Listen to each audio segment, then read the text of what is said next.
Bismillahirrahmanirrahim. Assalamualaikum warahmatullahi wabarakatuh.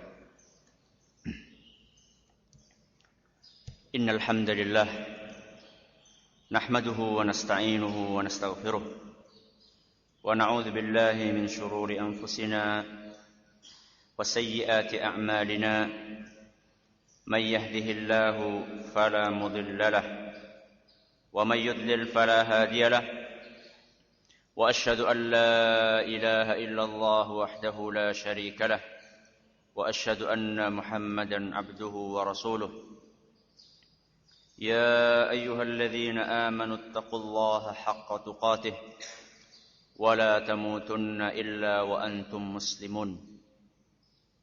يا أيها الناس اتقوا ربكم الذي خلقكم من نفس واحدة وخلق منها زوجها وبث منهما رجالا كثيرا ونساء واتقوا الله الذي تساءلون به والأرحام إن الله كان عليكم رقيبا. يا أيها الذين آمنوا اتقوا الله وقولوا قولا سديدا يصلح لكم أعمالكم ويغفر لكم ذنوبكم ومن يطع الله ورسوله فقد فاز فوزا عظيما.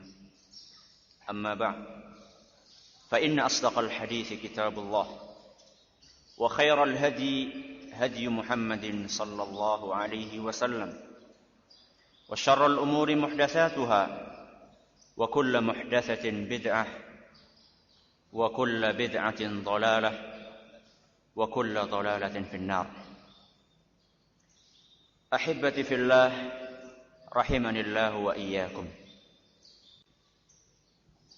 Hadis yang akan kita pelajari pada pagi hari ini merupakan suatu hadis yang menjadi salah satu pilar dari 4 pilar bab akhlak di dalam agama Islam.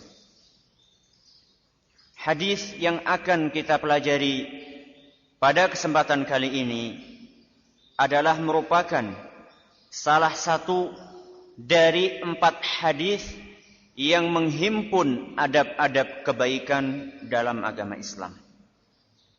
Hadis yang akan kita pelajari pada kesempatan kali ini adalah merupakan salah satu batasan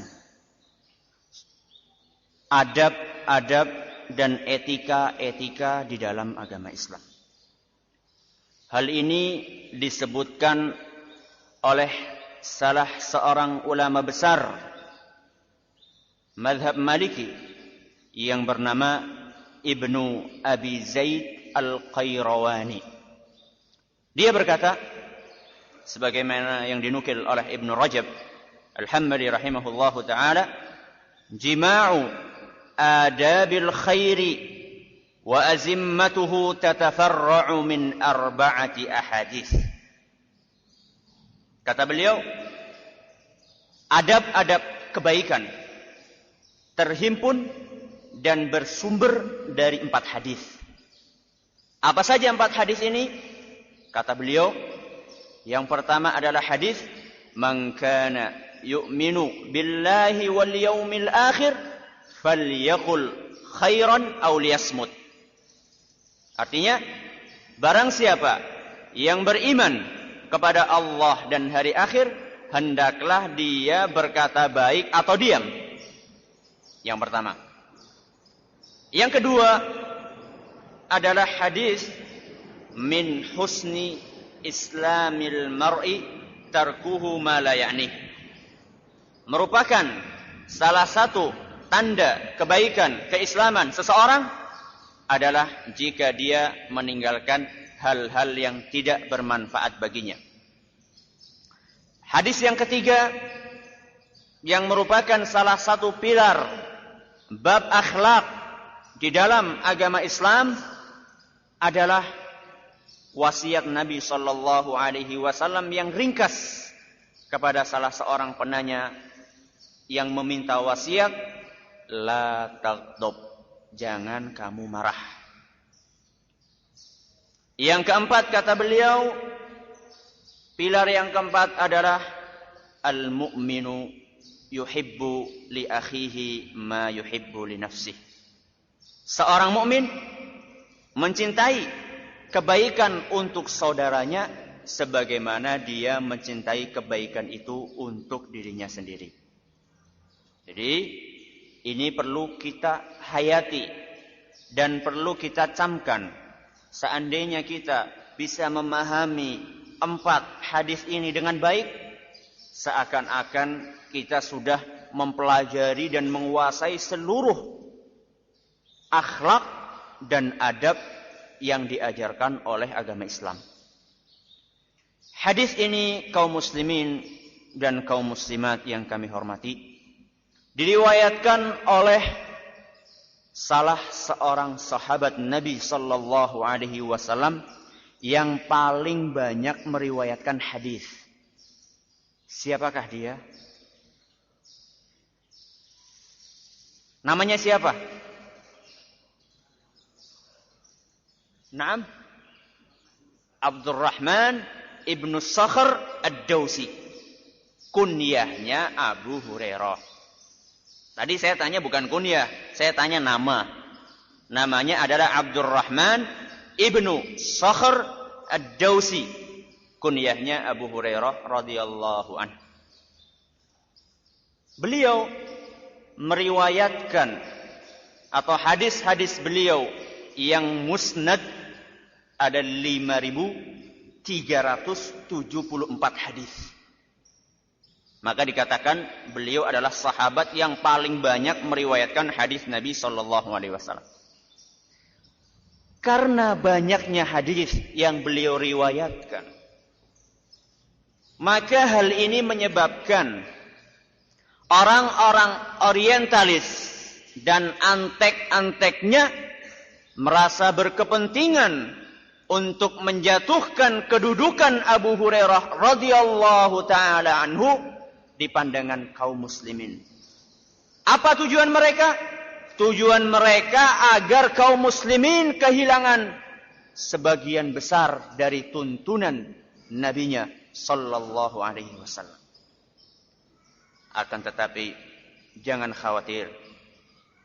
Para ulama kita rahimahumullahu ta'ala wa hafizahum, mereka bahu-membahu dalam membantah tuduhan-tuduhan keji tersebut, sambil menyapu bersih semua syubhat-syubhat yang mereka lontarkan. Di antara buku yang ditulis dalam masalah ini adalah suatu buku yang ditulis oleh seorang ulama besar negeri Yaman yang hidup pada abad ke-14 abad ini, yaitu bernama Al-Syekh Al-Allamah Abdurrahman Al-Muallimi, Abdurrahman ibnu Yahya Al-Muallimi. Judul bukunya adalah Al-Anwarul Kashifah fi Kitab Adwa' 'ala Sunnah min Az-Zalali wat-Tadlili wal Mujazafah. Hadis yang akan kita pelajari pada kali ini adalah hadis yang ke-12 yang berbunyi An Abi Hurairah radhiyallahu anhu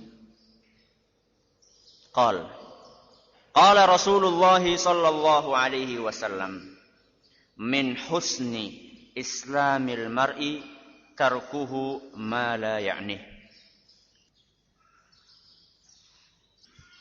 Haditsun hasan rawahu Tirmidzi wa ghairuhu hakadha. Artinya, salah satu tanda kebaikan keislaman seseorang adalah jika dia meninggalkan hal-hal yang tidak bermanfaat baginya. Jika dia meninggalkan hal-hal yang tidak bermanfaat baginya. Hadis hasan diriwayatkan oleh Tirmidzi dan yang lainnya seperti ini. Min husni islamil mar'i tarkuhu ma la ya'nih. merupakan salah satu tanda kebaikan keislaman seseorang jika dia meninggalkan hal-hal yang tidak bermanfaat bagi dia. Sekarang kita akan mempelajari hadis ini. Hal-hal yang tidak bermanfaat bagi seorang muslim bisa berbentuk perkataan, bisa juga berbentuk perbuatan.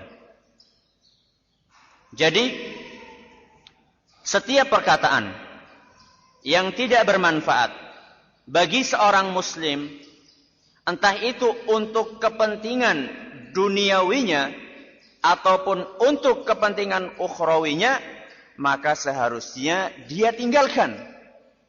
Mengapa? Agar keislamannya menjadi baik. Mungkin ada yang bertanya, bagaimana kita mengetahui bermanfaat atau tidaknya suatu perbuatan? Apa standar dan patokan yang kita gunakan untuk menentukan hal ini bermanfaat, hal ini tidak bermanfaat?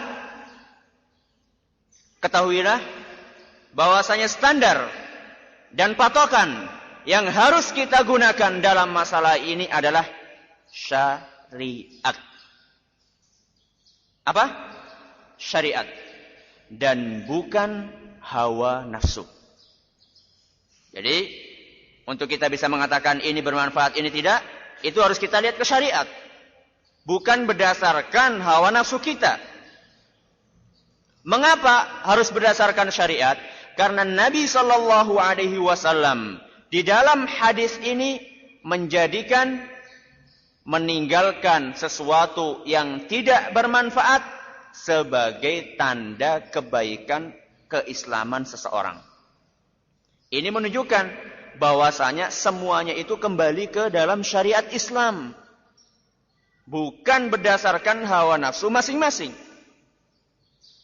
Mengapa kami tekankan di sini pentingnya patokan ini? Karena sebagian orang berdalihkan hadis ini, mereka meninggalkan hal-hal yang disunahkan, atau bahkan meninggalkan hal-hal yang diwajibkan dalam agama Islam dengan alasan hal ini tidak bermanfaat. Ini adalah merupakan suatu kekeliruan yang nyata. Maka hati-hati. Insya Allah nanti di akhir pembahasan hadis ini akan kita berikan contoh kekeliruan sebagian orang dalam memahami hadis ini. Adapun sekarang, maka kita akan memberikan contoh hal-hal yang tidak bermanfaat bagi seorang muslim. Pepatah mengatakan bil mithal yattadihul maqal. Dengan contoh perkataan itu akan jelas. Contoh yang pertama dari hal-hal yang tidak bermanfaat bagi seorang muslim adalah maksiat dan hal-hal yang diharamkan oleh Allah Subhanahu wa taala. Ini contoh pertama dan yang paling pertama adalah maksiat. Maksiat bukan saja tidak bermanfaat bagi seorang muslim, akan tetapi dia itu berbahaya. Bukan hanya tidak bermanfaat, tapi berbahaya bagi agama seorang muslim. Oleh karena itu hukum meninggalkan maksiat adalah wajib. Karena dia akan membahayakan agama seorang muslim. Di antara bahaya yang akan ditimbulkan oleh maksiat adalah mengerasnya hati dan menghitamnya hati sehingga hati itu menjadi buta dan tidak bisa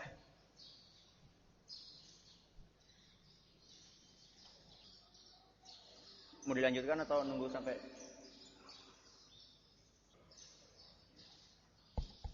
kita lanjutkan aja. Semuanya konsentrasi. Hal yang kedua yang merupakan hal yang tidak bermanfaat bagi seorang muslim adalah hal-hal yang dimakruhkan dalam agama Islam.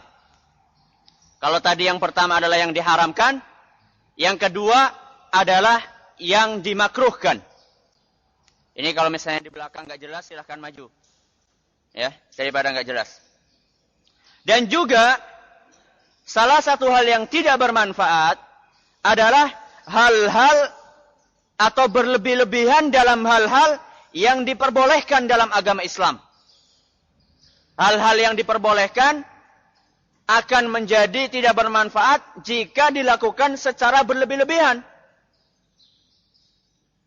Atau merapat aja, merapat.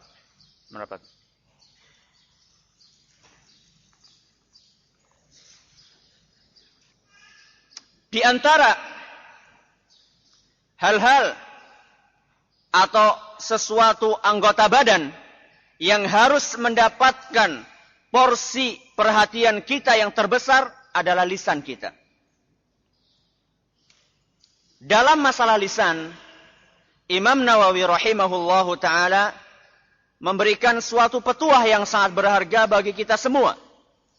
Beliau berkata dalam kitabnya Riyadhus Shalihin, "I'lam annahu yanbaghi likulli mukallafin an yahfaza lisanahu an jami'il kalam." Ketahuilah bahwasanya setiap muslim seharusnya senantiasa menahan lisannya dari segala macam bentuk perkataan. Illa, kecuali kalaman zaharat fihi maslahah, kecuali perkataan yang mengandung maslahat. Wa matastawal kalamu wa tarkuhu fil maslahah, jikalau suatu ketika maslahat antara mengucapkan perkataan dengan tidak mengucapkan perkataan tersebut sebanding, saat itu apa yang harus kita kerjakan? Kata beliau, fasunnatul imsaku an. Yang disunahkan adalah tidak mengucapkan perkataan tersebut. Seandainya maslahat untuk mengucapkan dan maslahat untuk meninggalkan sebanding, saat itu kata beliau sunnahnya adalah meninggalkan perkataan tersebut. Kenapa? Li'annahu qad yanjarrul kalamul mubahu ila haramin aw makruh. Karena seringkali perkataan yang diperbolehkan menjerumuskan atau menarik seseorang untuk melakukan perbuatan yang haram atau perbuatan yang makruh. Dan ini kata beliau sering terjadi. Ibnu Hibban rahimahullahu ta'ala memberikan suatu nasihat yang sangat bagus sekali. Dia mengatakan, mengapa Allah subhanahu wa ta'ala memberikan kita satu mulut dan dua telinga? Kenapa mulut kita satu? Kenapa telinga kita dua? Kenapa bukan mulut kita yang dua dan telinga kita yang satu? Kata beliau, agar kita lebih banyak mendengar daripada bicara. Ini nasihat yang sangat berharga.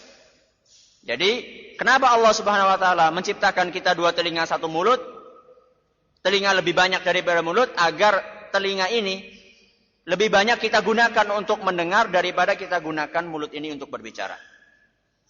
Dan Nabi SAW jauh-jauh hari sudah memperingatkan umatnya dalam satu hadis yang sahih yang diriwayatkan oleh Bukhari dan Muslim.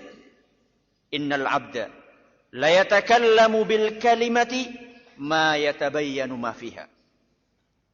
Seringkali seorang hamba mengucapkan suatu perkataan yang tidak ia pikirkan dampaknya.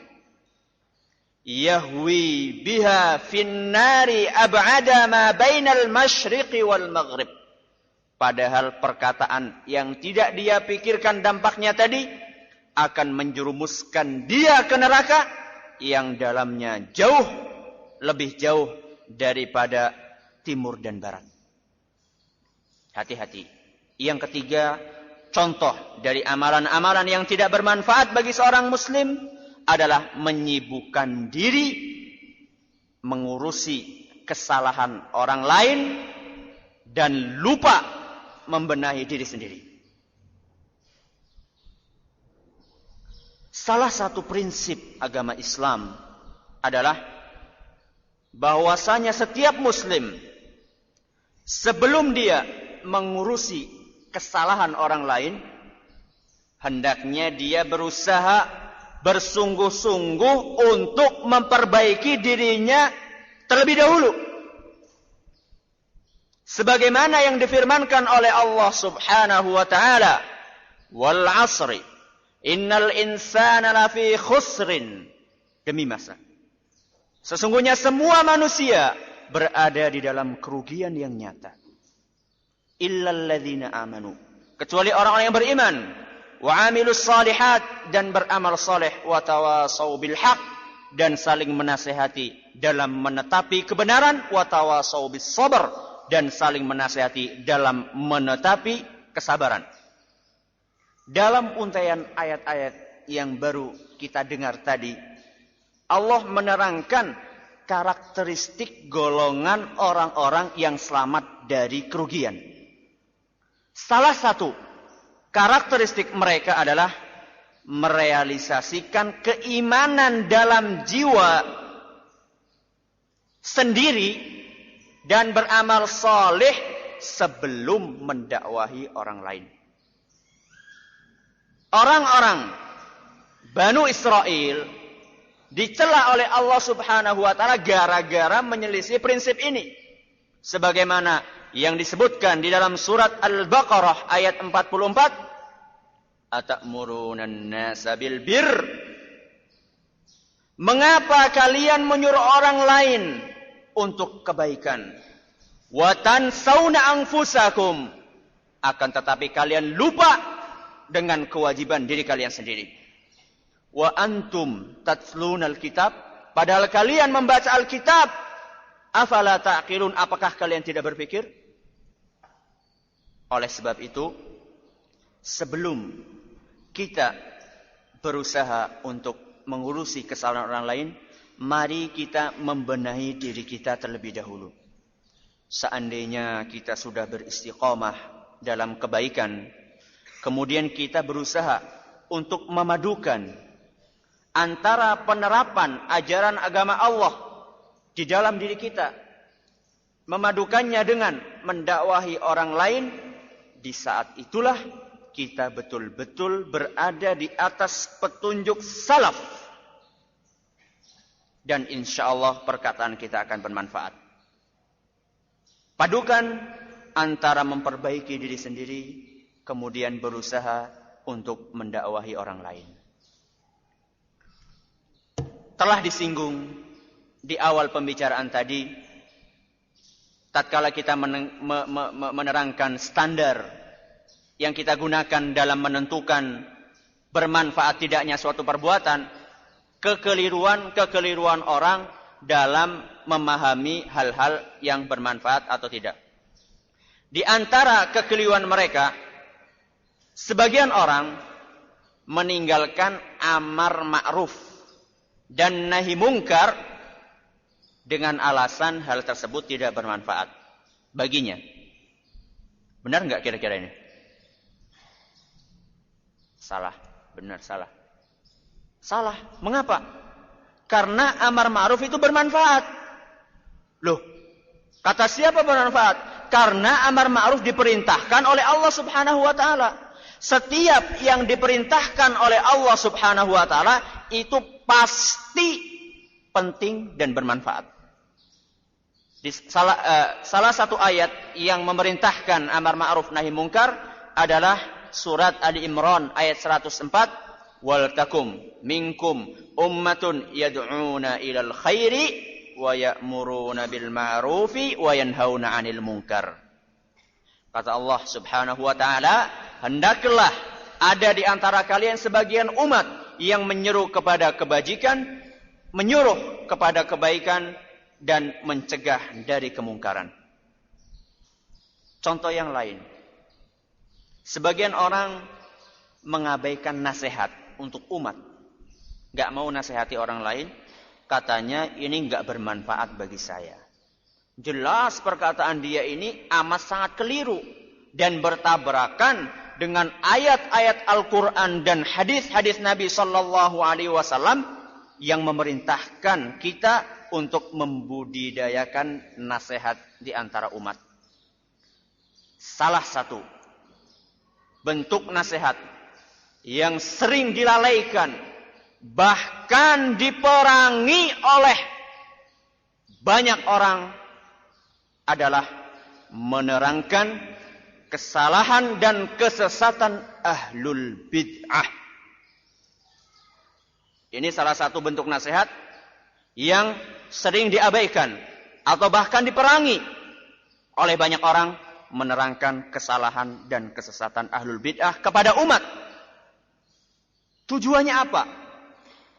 Tujuannya bukan untuk memuaskan nafsu bicara.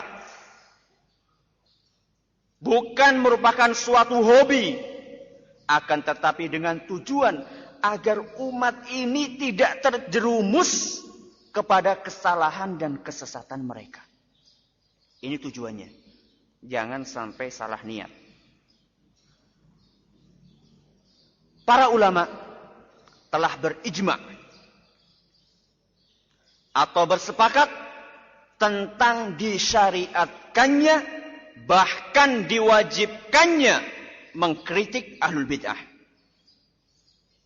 Dalam masalah ini, untuk lebih luasnya silakan antum baca buku yang dikarang oleh Syekh Rabi' Ibn Hadi Al-Madkhali hafizahullahu ta'ala dalam kitabnya Al-Mahajjatul Bayda fi himayati sunnatil gharra min zallati ahlil akhta wa zayghi ahlil ahwa. Siapa yang bisa ngulangi? Enggak ada, enggak apa-apa. Kemudian perlu diketahui, tatkala kita mengkritik ahlul bidah, itu bukan termasuk ghibah atau ngerasani atau menggunjing yang diharamkan. Bukan termasuk ghibah yang diharamkan. Sebagaimana yang disebutkan dan diterangkan oleh para ulama, antara lain Imam Nawawi sendiri di dalam kitabnya Riyadhus Shalihin. Dan juga ulama-ulama lain menerangkan hal ini, bahwasanya ini adalah merupakan dispensasi, pengecualian ghibah yang diperbolehkan. Pada asalnya ghibah hukumnya haram. Bahkan sebagian ulama mengatakan dosa besar. Akan tetapi dalam masalah ini para ulama memberikan dispensasi, ada 5 atau 6 hal yang diperbolehkan seorang muslim ghibah. Salah satunya adalah untuk menerangkan kesalahan ahlul bidah. Untuk masalah ini lebih luasnya silakan antum baca buku Mauqif Ahli Sunnah wal Jamaah min Ahlil Ahwa'i wal Bidah karaan Syekh Ibrahim Ibn Amir Ar-Ruhaili hafizahullah ta'ala. Kemudian perlu kita camkan baik-baik. Tatkala kita mengingkari suatu kesalahan dan membantah orang yang terjatuh ke dalamnya, kita perlu memperhatikan norma-norma yang sudah digariskan oleh agama Islam. Ini penting. Ya, karena sebagian orang membantah suatu kesalahan membabi buta tanpa diiringi dengan norma-norma. Ini salah juga. Orang yang enggak mau bantah itu salah. Orang yang bantah tapi tidak sesuai dengan norma salah juga. Yang benar bagaimana? Orang yang bantah sesuai dengan norma-norma. Di sini antara lain ada 6 norma dalam membantah atau mengingkari suatu kesalahan dan membantah orang yang terjatuh ke dalamnya. 6 norma ini disebutkan oleh Syekhuna Syekh Ibrahim Ibn Amir Ar-Ruhaili hafizahullahu ta'ala di dalam risalahnya yang berjudul Nasihah Lisyabab, nasihat untuk generasi muda. Mengapa beliau tujukan ini untuk syabab? Karena kebanyakan orang yang terjerumus atau kurang memperhatikan norma ini adalah generasi muda. Darahnya masih muda, masih panas. Jadi terkadang tidak terkendali. Yang pertama, pengingkaran tersebut harus dilakukan dengan penuh rasa ikhlas. Ikhlas yang pertama. Norma yang pertama ikhlas. Dan niat tulus semata-mata dalam rangka membela kebenaran. Ya, niat membantah ahlul bidah, membantah orang yang bersalah itu dalam rangka membela kebenaran, bukan untuk kepentingan pribadi.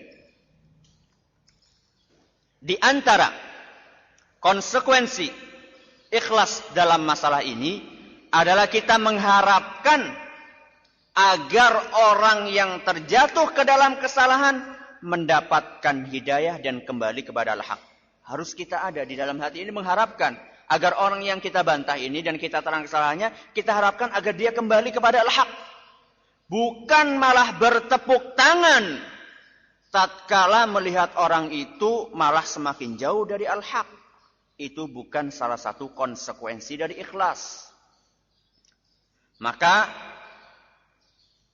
di antara hal yang menunjukkan keikhlasan seseorang dalam menasihati harus kita iringi dengan doa. Kita berdoa kepada Allah agar orang yang bersalah ini mendapatkan hidayah darinya. Coba, mari kita tanya diri kita masing-masing. Tatkala kita menasihati salah seorang ikhwan kita yang terjerumus kepada kesalahan, apakah sempat kita mendoakan dia di sepertiga malam terakhir agar ikhwan kita ini mendapatkan hidayah? Sempatkah terpikir di dalam orang-orang yang membantah orang lain agar mendoakan saudaranya? Kalau belum sempat, belum terlambat. Nabi kita Muhammad sallallahu alaihi wasallam dahulu mendoakan sebagian orang-orang kafir. Orang-orang kafir didoakan oleh Nabi SAW agar mendapatkan hidayah.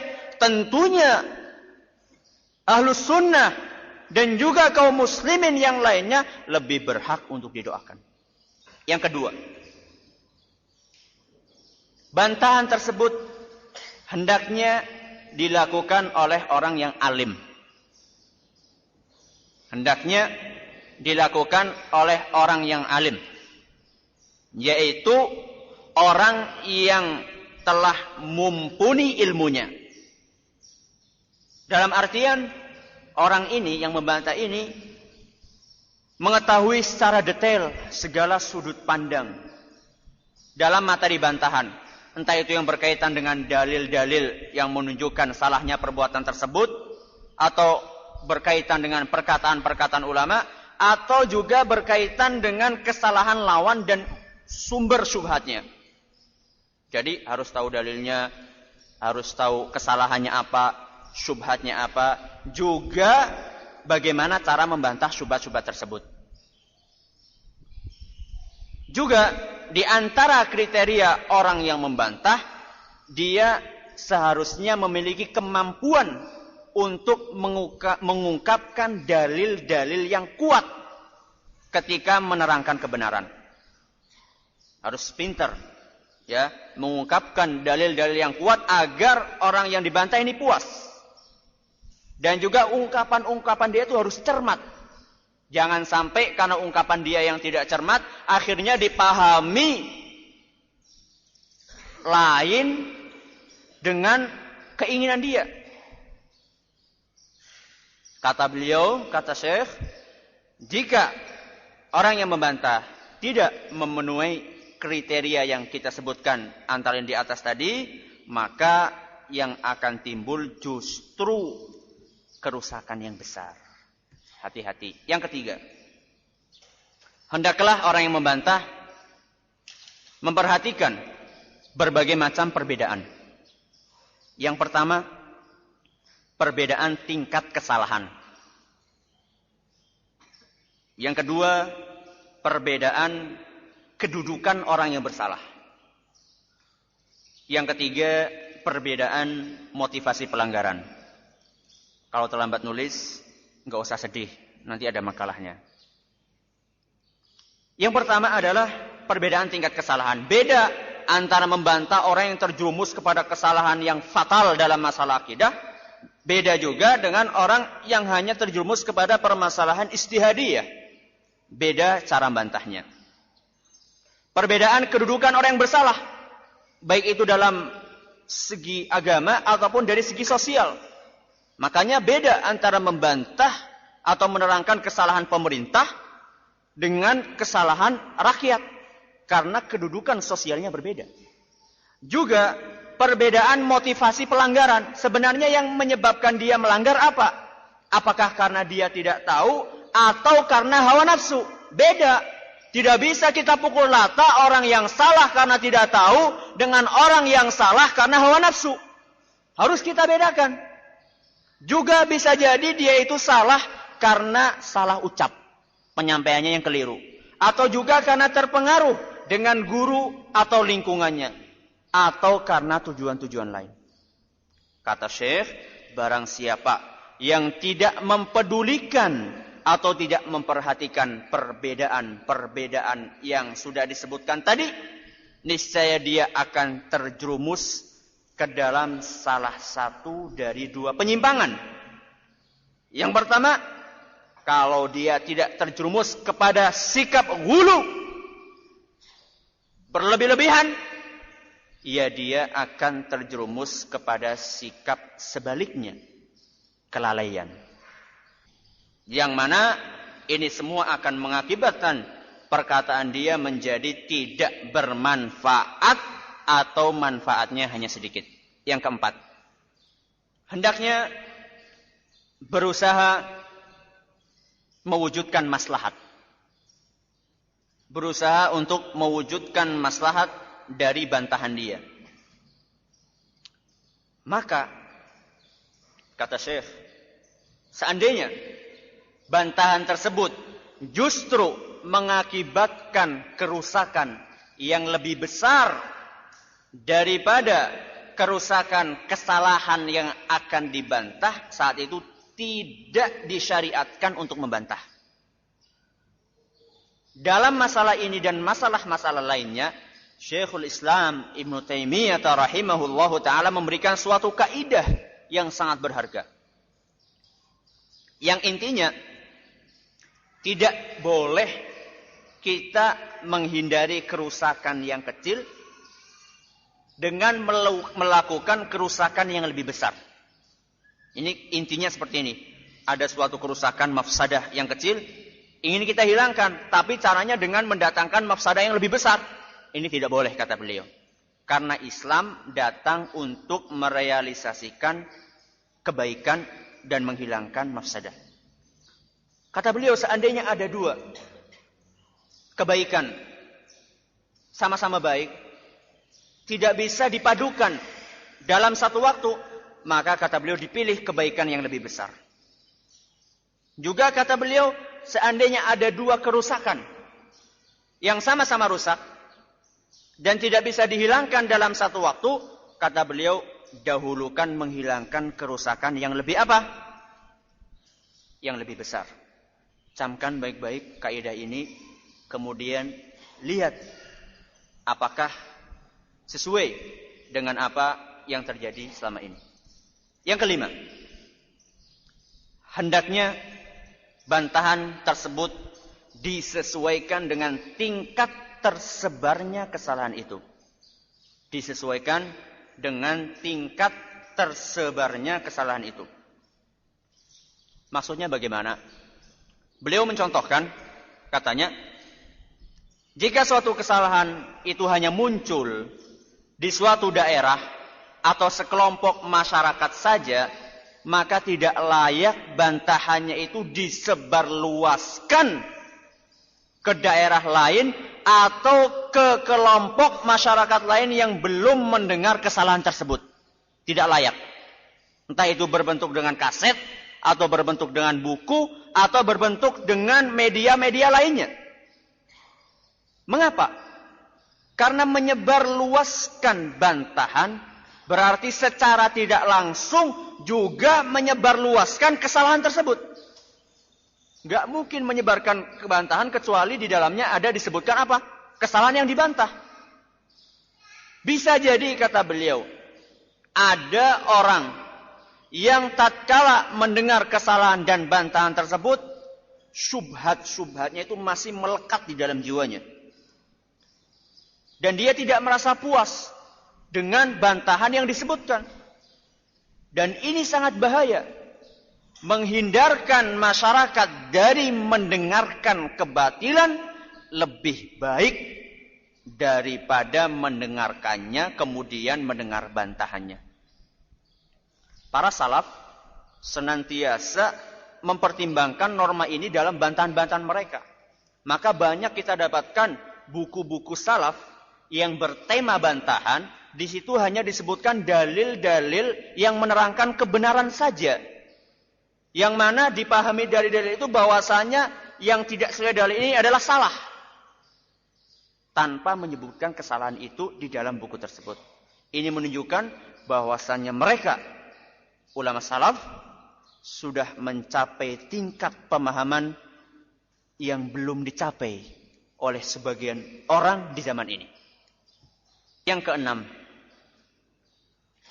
hendaknya diketahui bahwasanya membantah pelaku suatu kesalahan hukumnya fardu apa?